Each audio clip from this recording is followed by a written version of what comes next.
Hello, আসসালামু আলাইকুম।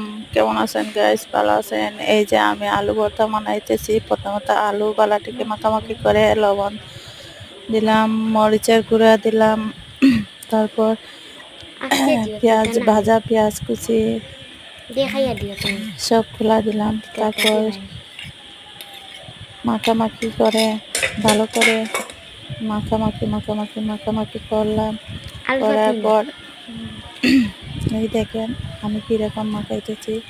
যত সুন্দর মাখাবেন ততই স্বাদ।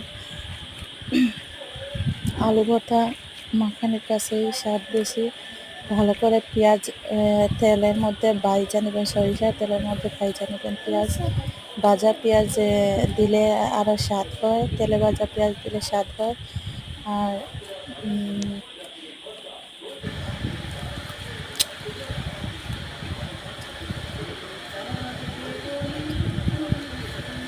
এই তো মাখামাখি শেষ করে নিলাম।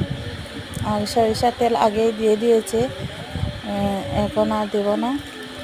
ওকে, আল্লাহ হাফেজ, ভালো থাকেন, আসসালামু আলাইকুম।